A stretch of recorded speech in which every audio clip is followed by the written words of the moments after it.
거침없이 하이킥. 오늘도 장장 콤비와 함께합니다. 장성철 국론센터 소장 어서 오세요. 네, 안녕하십니까. 장윤선 정치 전문 기자 어서 오세요. 네, 안녕하십니까. 예, 오늘 지금 속보 얘기부터 잠깐 여쭤볼게요. 장 기자 취재가 되셨다 그래가지고 예. 아니 취재 취재는 아닌가요? 급하게 취재를 했습니다. 예, 취재를 하라고 하셔가지고. 조국 대표랑 이재명 대표랑. 네네. 그 지금 예. 6시 30분에 배석자 없이 이 대표하고 조 대표가 단둘이 비공개 회동, 만찬 회동 갖는다고 하고요. 만찬 장소는 알려주지 않고 있는데 끝난 다음에 이제 그 서면 브리핑 같은 거를 할 걸로 보이고요. 뭐 이 대표가 먼저 제안했다, 조 대표가 먼저 제안했다, 뭐 이런 이제 언론의 관측들이 엇갈리고 있는데요. 사실 제가 어제 무슨 촉인지는 모르겠지만 어젠가 그젠가 조 대표님한테 혹시 이재명 대표 쪽에서 만나자는 연락 없냐라고 예. 제가 질문을 했는데 노코멘트 하셨거든요. 예. 네, 저간의 사정이 있었던 게 아닌가 싶기도 하고 사실상 선거 과정에서 제가 보면 그 참 우연히도 예측하지 않았는데 민주당의 지역구 국회의원 후보와 조국 혁신당이 이제 만나는 자리가 굉장히 많이 있었는데 제가 알기로는 아마 그 이 대표도 그리고 또 민주당 측에서 조국 대표나 또 조국 혁신당 측에 좀 같이 도움을 주고받는 이런 메시지가 왔다 갔다 했던 걸로 알고 있거든요. 예. 그래서 그런 차원에서 아마 첫 번째는 선거 과정에서 있었던 여러 가지 회포를 좀 풀 걸로 보이고요. 두 번째는 조국 대표가 제안했던 이른바 이제 범야권 연석회의. 그래서 이제 영수회담 앞두고 있는데 영수회담에서 어떤 의제를 어떤 방식으로 주고받는 게 좋을지에 대해서 서로 논의할 걸로 보이고요. 관련해서 아마 이제 끝난 다음에 브리핑 자료가 나올 텐데 그 내용을 보면 조금 더 상세하게 내용을 전달할 수 있을 것 같습니다. 범야권 연석회의 제안에 대한 어떤 화답이다 이렇게 볼 수도 있는 부분이 있나요? 어떻습니까? 당연히 그 부분을 논의를 있겠죠. 할 수밖에 없겠죠. 앞으로 전국 상황에 대해서 두 당이 협력할 부분들이 상당히 많지 않습니까? 예. 그런 차원의 논의가 있을 것으로 보여지고요. 조국 혁신당에 대해서 이재명 대표나 이재명 대표의 측근 민주당에서 약간 좀 견제하는 듯한 느낌이 있었잖아요. 예. 그런 것에 대한 오해도 서로 좀 풀려고 할 것 같고 예. 이재명 당대표가 먼저 좀 만나자고 연락한 거 아니겠습니까? 결국에는 범야권의 맏형, 큰형으로서의 역할을 좀 하고 싶어하는 것 같다 이런 예. 생각이 드네요. 그렇죠. 이번에 이제 사실 이번 선거를 어떻게 규정할 거냐 굉장히 중요한데 국민들이 범야권 192석, 민주당만 하면 169석이에요. 네. 물론 이제 다 합치면 171석이 되지만 그런 식으로 보자면 사실은 국민들은 윤석열 정부를 심판한 거고 범야권의 192석을 몰아줌으로써 야권이 함께 연대해서 새로운 연합 정치를 만들어서 이 정부를 견제해라 이런 메시지가 큰 거 아니겠습니까? 그렇기 때문에 민주당만의 대표가 아니라 민주당 대표 플러스 범야권 192석을 대표하는 그런 그 야권의 리더로서 자리매김할 필요가 있겠다. 이런 차원의 메시지도 있을 걸로 보입니다. 예, 내일 조국 대표 저희 여기 출연하기로 하셨으니까 네. 예, 내일 한번 자세히 여쭤보겠습니다. 저도 내일 잘 듣겠습니다. 예, 꼭 들으십시오. 네. 예. 두 분 간에 상당한 신뢰가 있다고 하고요. 예. 그리고 서로 동병상련. 네. 네, 지금 둘 다 사법 리스크가 있는 예. 상황이기 때문에 뭐 그런 차원에서 주고받을 메시지가 많지 않겠냐. 예. 그리고 그러면- 조국 대표가 갈 때 뭐 와인 같은 걸 많이 가져간대요. 근데 예. 진짜 가져갈지 어떨지 모르겠습니다. 어디를 가지고 아니, 오늘 자리요? 무슨 모임이 있을 때 예. 와인 한 병 가져간다고 하더라고요. 근데 모임 모르겠습니다. 오늘 어떻게 할지는. 예. 그리고 또 뭐 영수회담과 관련해서도 예. 조국 대표가 하고 싶은 말도 있을 거예요. 예. 그래서 뭐 두 분 만나는 것이 서로 이해가 맞아 떨어졌다라고 볼 수밖에 없는데 우리 장 기자님 너무 아름답게 포장하시면은 아니 뭐 아름다운 게 아니라 실제로 그렇고 교감할 게 많이 있고요. 그리고 어떤 측면에서 보자면 그 일종의 이제 지역구에서는 민주당과 그 여당의 이제 1대1 구도를 만들었고 지역에서 아무도 후보를 안 냈거든요. 예. 조국혁신당에서. 그리고 이제 비례만 선거를 했고 전국을 돌아다니면서 사실상 좀 민주당 지역구가 어려운 동네를 가서 일종의 이제 지원은 아니지만 유세를 하면서 분위기를 좀 만든 이런 그럼요. 측면이 있거든요. 예. 그런 측면에서 보자면 상당한 시너지 효과를 냈던 그렇겠죠. 건 사실이고 예, 그렇죠. 예. 현장에 모였던 많은 유권자들이 저도 만났지만 뭐 부부가 왔다면 뭐 남편이 민주당이면 부인은 조국혁신당이고 뭐 반대의 경우도 있었고요. 그런 측면에서 보자면 충분히 연대해서 함께 새로운 국면을 만들어가야 할 정치의 중요한 파트너다 이렇게 볼 수 예. 있을 것 같습니다. 그러니까 서로 배격하면 안 된다. 저는 이렇게 생각하거든요. 근데 요새 약간 분위기가 이상했으니까 네. 그걸 좀 어떤 해소하는 차원도 그런 것도 있었겠죠. 있겠죠. 예. 자, 예. 영수회담 얘기 좀 해볼까요? 제가 좀 약간 좀 쿡 들어가 보면 이러다 무산되는 거 아니야? 이런 얘기도 나오기 시작했습니다. 어떻게 보세요? 무산되는 것에 대한 부담감이 예. 대통령실에 있는 것 같습니다. 예. 왜냐하면 영수회담 이 부분을 실무진에서 먼저 얘기한 것이 아니라 대통령께서 먼저 얘기하셨거든요. 대통령이 총선 결과를 보고 여야 간의 협치가 필요하다. 야당 대표를 만나야 되겠다라는 여러 가지 의견을 들은 차원에서 본인 결심에 의해서 얘기한 건데 예. 의제가 조율이 안 됐다고. 네. 뭐 민주당 측에서 얘기하는 거 요구가 너무 과하다고. 영수회담 자체를 안 해? 이것은 대통령의 정치력에 대해서 우리가 말 따로 행동 따로 아니야? 이렇게 의심할 수밖에 없기 때문에 방금 전에 홍철호 정무수석이 예. 사전 의제 조율 합의 필요 없는 자유 형식으로 우리 일단 그렇죠. 만나자 예. 그렇게 얘기를 했습니다. 그래서 저는 영수회담 많이 지켜봤지만 이렇게 공개적으로 사전 조율이 좀 삐거덕대는 거는 좀 처음 봤어요. 네. 그렇게 여야 간에 갈등이 있고 분란이 있고 여러 가지 의견 대립이 있으니까 여당의 최고 지도자, 야당의 최고 지도자가 만나서 두 분 간의 결단에 의해서 여러 가지 어려운 부분을 확실하게 매듭 짓고 끊으라는 거 아니에요. 근데 실무 조율이 안 돼가지고 아유 좀 못하겠어요.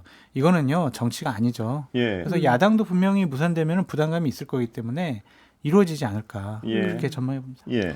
근데 이제 사실 이제 초반부터 이제 그 왜 만나려고 할까? 그래서 무슨 얘기를 하겠다는 거야? 뭐 이제 이런 삿바 싸움이 시작된다고 제가 말씀을 월요일 날 드린 바 있는데요. 뭐 논의 과정에서 사실 민주당은 이런 생각인 것 같아요. 1년 10개월 만에 처음 만나는 회담인데 그리고 또 언제 만날지 모르는 예. 회담이기 때문에 일단 지난 총선의 민의가 전달되는 방향에서 보면 성과 있는 회담이 돼야 되는 거 아니냐. 네. 그래야 국민적 실망이 없을 것이다. 그 구체적인 뭐 어떤 건더기를 좀 얻어야 된다 이거 아닙니까? 예, 그렇죠. 그러지 않으면 왜 만났냐 이런 비판에 또 직면할 수 있기 때문에 그런 측면도 있는 것이죠. 그런 차원에서 여러 가지 안을 던지고 검토 의견을 달라고 했다는 예. 겁니다. 그런데 오늘 홍철호 수석이 그냥 왔다는 거예요. 구체적인 얘기는 없다. 일단 만나자. 일단 우리 만나자. 뭐 그리고 자유롭게 토론하자. 그리고 의제를 자꾸 뭐 이것저것 하면 예. 오히려 더 복잡해질 수 있는 거 아니냐. 이제 이런 톤으로 얘기를 했던 모양이에요. 그래서 아무 생각 없이 구체적 검토 의견 없이 그냥 만나면 어떤 상황이 되냐면 사진만 찍고 끝나는 그렇죠. 거 아니냐. 그렇기 때문에 그렇게 되면 결국은 이게 어떤 국면 전환용 그러니까 당일날 이제 상황을 좀 다시 복기를 해보면 10시에 4.19 공식 행사가 있음에도 8시에 저 참모들만 데리고 몰래 참배를 하고 10시에 갤럽 예. 조사가 나오고 1시 반에 갑자기 이제 전화가 오고 3시 반에 통화가 성사된 이런 일련의 과정을 보면 결국엔 그냥 쇼만 하려고 했었던 거 아니냐라는 의심을 받을 수밖에 없고 아마도 이번 주에 조사된 여러 뭐 조사를 보면 지지율이 소폭 상승하지 않았습니까? 예. 그리고 내일 갤럽 조사가 또 발표되는데 네. 그런 상황에서 보면 이 정도 수준에서 상황 관리가 가능한 거 아니냐 이런 판단을 하고 있다. 그러면 대단한 성의 부족이고 진정성이 있는 회담이라고 보기가 어렵다. 이런 얘기를 하고 있고요. 경우에 따라서 뭐 대통령실에서 제안하는 대로 그냥 만나자. 일단 만나자. 조건 없이 만나자. 자유롭게 만나자. 이렇게 되면 서로의 입장만 확인하고 많으식이 될 거다. 그렇겠죠. 그러면 예. 국민들의 실망하기 때문에 최소한 뭐 이런 얘기를 해요. 예를 들어서 예컨대 민생 회복 지원금 25만 원 민주당에서 제안을 했는데 뭐 예컨대 25만 원은 너무 많고 뭐 얼마 정도 선에서는 집행이 가능하다라든가 아니면 이거 자체가 불가능하다라든가 아니면 이거 말고 무슨 다른 대안이 있다든가 네. 뭐 이런 식으로 다양한 그거를 징검다리론이라고 얘기를 하던데요. 뭐 그런 차원에서 이제 강을 사이에 두고 양쪽에 뭐 대표와 대통령이 있는데 중간에 징검다리를 놔서 좀 건너갈 수 있도록 해야 되는 거 아니냐 이런 얘기를 하고 있습니다. 장 기자님 말씀도 맞지만 그런 어려운 문제들을 양 당의 지도자가 만나서 어느 정도 좀 합의를 보고 그 다음에 실무진들이 조율을 통해 가지고 결과물을 이끌어내는 것이 영수회담의 기본적인 방식이라고 좀 생각이 들거든요. 서로의 입장을 확인한다고요? 그것만 해도 큰 성과 아니겠습니까? 예. 대통령은 바뀌겠다고 얘기는 하셨는데 이재명 당대표가 여러 가지 요구를 해보니까 입장이 안 바뀌어요. 네. 그럼 대통령 안 바뀌어요라고 정치적으로 이제 공격할 수도 있는 것이고요. 네. 그래서 저는 야당 대표께도 이거 의제 조율 없더라도 만나서 두 분이 해결하시라. 근데 저도, 예. 딱 하나 조건이 예. 있어야 될 것 같아요. 회담 시간을 제한하지 않았으면 좋겠습니다. 예. 그냥 1시간, 2시간 이 정도로 제한을 해두는 것보다 정말 끝장 토론 형식으로 시간 구애받지 않고 충분하게 국정 현안에 대해서 얘기 나눕시다. 이 조건만 받으면 우리 그냥 회담 참여하겠다. 이렇게 네. 하시는 거 좋지 않을까. 그러니까 지금까지 나온 거 보면 분명히 대통령실에서는 여러 가지 의제 중에 받아들일 만한 게 하나도 없다는 판단을 한 것 같아요, 분명히. 네, 그래서 예. 네, 그렇다면 그렇죠. 그냥 듣는 모양을 연출하고 사진 찍겠다. 네. 그 야당에서는 그런 게 어디 있어 이런 상황인 것 같은데. 예. 근데 만약에 저는 의아스러운 게 아까도 이 대통령실에서 그냥 쭉 듣다가 이재명 대표는 아주 뭐 아픈 제안을 할 거 아닙니까? 네. 뭐 사과도 있어 하는데 그럼요. 다 발표를 다 들었는데 난 하나도 못 들어주겠습니다. 이렇게 네. 하면 그게 정치적 부담이 없을까요? 과연 그냥 만나고 들어준다는데 쉽게 생각하는 거 아닌가요? 너무? 아니, 크죠. 네. 불통하는 대통령 그렇죠. 그리고 민심을 그렇죠. 안 받아들이는 근데 지금 대통령. 대통령실은 그렇게 하자는 얘기 같아요, 자꾸. 그러니까 오늘 예. 대통령실 출입 기자들 이제 취재한 내용을 종합해서 얘기를 들어보면 어떤 평가를 하고 있냐면 혹여라도 대통령에게 혹은 대통령실에게 불리한 결과를 억지로 만드는 것보다는 그냥 야당 대표 만났다. 예. 예, 안 만난 건 아니다. 1년 10개월 만에 만났고 그게 그 자체로 소통이다. 그래서요. 그걸 굉장히 어떤 의미로 보고 예. 소통으로 보고 어떤 그래서 그럴 것 메뉴 같은데. 중심의 사고를 하는 것 같아요. 빈대떡, 족발, 김치찌개 뭐 네. 이런 메뉴가 나오는 것 같은데 근데 그게 그럴까요? 아까 그게 제가 아니죠. 예. 왜냐하면 쭉 계속 어떤 이런 제안을 했는데 대통령은 전부 거절했다. 네. 이런 얘기가 안 나올 수 없잖아요. 야당으로서. 그렇죠. 권행권이 예. 그러면은요 또 예. 국민들이 평가하시고 또 판단하십니다. 예. 그러니까 그래서- 중요한 것은 지난 총선에서 국민들은 국정운영 기조를 바꾸라고 했어요. 그런데 대통령은 스타일을 바꾸겠다, 말을 줄이겠다, 메시지를 정돈하겠다, 뭐 이런 얘기를 하고 이게 소통이라고 강조를 하고 있는 예. 거예요. 그러니까 이것은 흡사 작년에 강서구청장 보궐선거 끝난 다음에도 비슷한 분위기였거든요. 내가 먼저 바뀌겠다, 민생과 현장을 강조했던 것처럼. 그러나 변화는 없었어요. 지금 똑같은 상황이 연출되고 있는 예. 거다. 그리고 국민들이 더 불쾌해하는 것은 어떤 겁니까? 선거 결과가 이렇게 엄청난 범야권 192석이라는 결과가 나왔음에도 불구하고 여전히 그냥 쇼만 하려고 한다고 한다면 진정성이 없다고 보는 것이고 그렇습니다. 분노 예. 게이지는 더 올라가는 겁니다. 예. 그래서 예컨대 영수회담이라는 그 틀을 통해서 그냥 일단 만나, 사진만 찍어, 만나는 게 중요해. 뭐 결과는 만나면서 차차 하지라는 방식으로 접근을 한다면 국민들이 많이 실망하고 여기서 더 분노하고 이럴 수밖에 없겠다. 결국 대통령실이 굉장히 이제 이번 주는 지지율이 소폭 상승할 수 예. 있지만 영수회담이 결렬되면 그래서 뭐 또 안 좋은 방향으로 귀착되면 지지율 다시 또 떨어지는 거거든요. 예. 아니 지지율이 23%에서 26%로 오르면은 뭐 그게 뭔 큰 의미가 그러니까요. 있습니까? 그러니까 되게 아니 만나세요. 뭐 이렇게 만나는 게 이렇게 복잡해요. 아니 그러니까 대통령실이 전화번호도 저장했다고 하는데 제가 수신 하시지. 거부로 수신 거부. 대통령실이 무슨 정치적 또 오판을 하고 있는다는 느낌이 그렇죠. 드는 게 네. 야당에는 뭐 자꾸 실무적으로 요구하면 그거 들어줄 건 없으니까 아까도 말씀드렸지만 그냥 만나지 뭐 만나가지고 그 만나서 경청하는 자세, 노력하는 자세 보여주고 안 됐다 그러면 되는 건 이렇게 생각하는 그렇죠. 것 같아요. 근데 예. 그게 굉장히 오판이 될 수 있는 게 그게 위험한 거죠. 위험한 거죠, 예. 굉장히. 예. 결과가 그렇게 나왔을 때 야당이 더 어떤 큰 타격을 받을지 대통령실이 더 큰 타격을 받을지는 지금 생각에 무슨 야당이 타격을 받는 것 같다는 보도가 많이 나오는데 그렇죠. 제 생각에는 대통령실이 훨씬 더 큰 타격을 받지 않을까요? 만나서? 이건 100% 대통령실에 엄청난 타격이 되는 예. 거죠.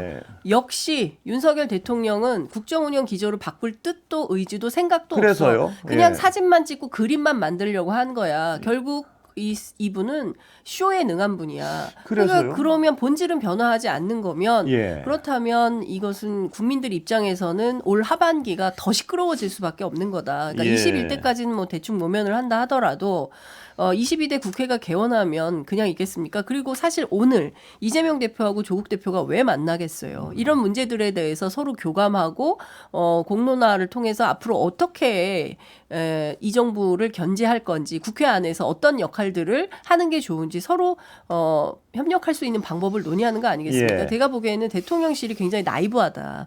글쎄요. 이 저도- 정도로 예. 넘어갈 수 있을 거라고 계속 오판하고 있는데 그 오판의 결과가 결국 이렇게 귀착되고 그렇습니다. 있는 거거든요. 예. 그래도 공은 이제 민주당으로 넘어간 것 예. 같아요. 그러니까 정무수석이 빠른 시일 안에 그냥 개최합시다라고 네. 했으니까 이거에 대한 답을 민주당이 내놔야 될 겁니다. 음. 민주당은 참여만 하는 것만으로도 본전인 것 같아요. 네. 그렇기 때문에 만나서 충분히 본인들 요구할 거 요구하시고 또 대통령실에서 거부하면 그걸 갖고 또 또 향후 22대 국회에서 여러 가지 그렇습니다. 문제점 지적하고 예. 법률적으로 여러 가지 뭐 조치를 취하면 되지 않을까 예. 근데 싶습니다. 사실 민주당 쪽에서 굉장히 말을 삼가하고 있지만 이제 어떤 얘기를 하냐면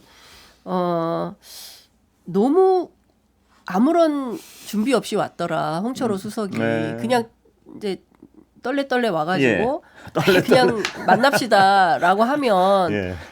이게 회담이 성사될 수 있겠냐는 거예요. 예. 그리고 사실 그동안 뭐 계속 지속적으로 뭐 수시로 소통하고 대화하고 협력하고 했더라면 자연스럽지만 지금 뭐 4가지가 나왔어요. 수용, 불수용, 반수용, 부분수용.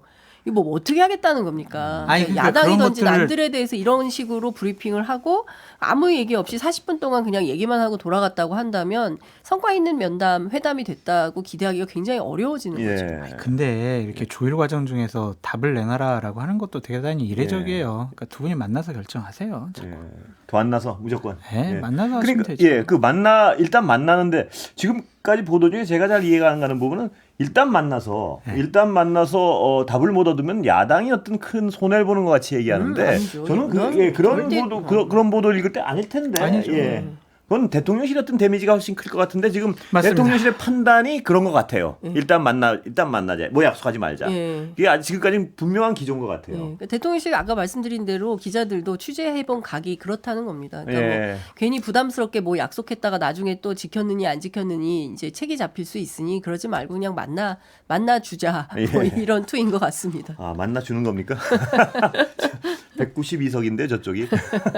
그러니까 예, 만나주는 게 어느 쪽인지 잘 모르겠습니다만, 예.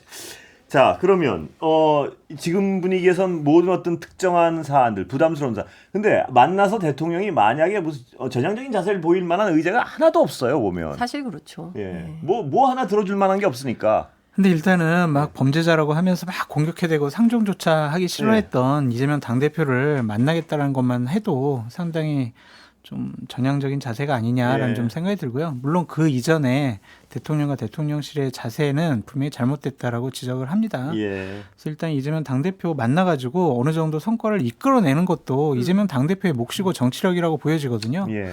뭐 만나시는 게 뭐 큰 문제가 있을까라는 생각이 듭니다. 근데 사실 다른 거 다 떠나서 최해병, 예. 최상병 특검과 관련해서는 뭐 이재명 대표가 분명한 의제다라고 얘기를 했고 뭐 일각에서는 뭐 이러저러한 말이 있지만 김건희 여사와 관련된 문제들도 테이블 위에 올라가야 되는 거거든요. 예. 근데 이런 등등에 대해서 대통령이 즉답을 하기가 굉장히 곤란한 그렇죠. 상황인 거고 의제 하나하나가 편한 예, 의제가 없습니다. 편한 의제가 예. 없고 본인에게는 상당히 큰 부담이 되는 거예요. 예, 그리고 거부권 당연히 행사할 거다라는 전망이 벌써부터 예. 나오는 거 아니겠습니까?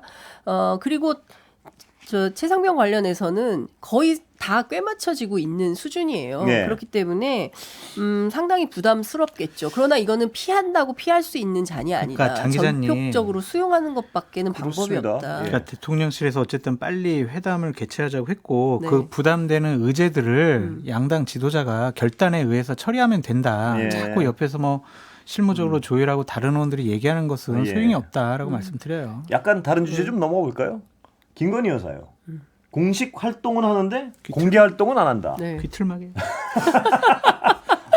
왜 그러세요? 지금 중요 주제 시작하는데 길을 틀어막으면 어떡합니까 지금? 새로운 원내대표 얘기하면 안 될까요? 김건희 여사 문제는 짚어야죠. 이거 언제까지 이렇게 할 수 있을까요? 쉽지 않을 것 같아요. 그러니까 김건희 여사 공개적으로 활동하는 순간 예. 지금까지 막 여러 가지로 문제 제기하고 의혹되는 예. 것들 다 이제 터져 나올 거고 문제 제기할 것 같은데 그거에 대한 부담감이 상당히 있는 것 같고 예. 특히 해법이 없어요. 그냥 김건희 여사 검찰 수사 받아라라고 대통령께서 뭐 결정할 수도 없고 좋아요. 그럼 뭐 김건희 여사 관련된 특검 올려라. 나 거부권 행사하지 않을게. 그래서요? 네. 이럴 수도 없고 진퇴양난이다라고 볼 수밖에 없어서 참 숨으셨다가 갑자기 나타났다가 이러한 일들을 좀 반복하실 것 같아요.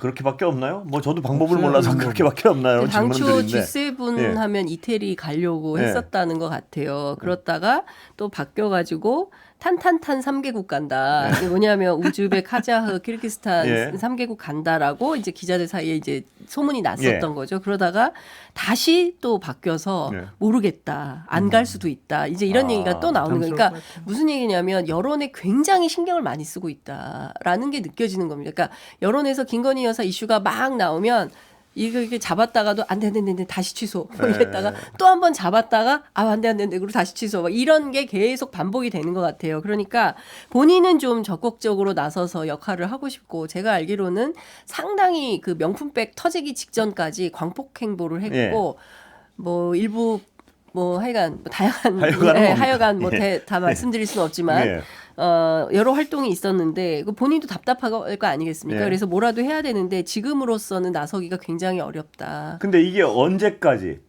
출구 전략이 뭡니까 이게? 그게 문제 아니겠습니까? 이거 뭐 출구 전략은 특검이죠. 본인이 풀어야 될 것 같아요. 본인이 이제 대통령께 줘야 나는 뭐 주가 조작 사건 관련해서 검찰 수사 받겠습니다라든지 특검 국회에서 오면은 그거 그냥 거부권 행사하지 마세요라고 해서 본인이 이 문제를 풀어야지 다른 누구도 어떠한 건의에 의해서 김건희 여사님 이거 이렇고요 저렇고요 이렇게 건의할 수 있고 조언할 수 있는 상황은 아닌 것 같아요. 본인이 장 풀어야지. 소장님 참 쉽게 말씀하십니다.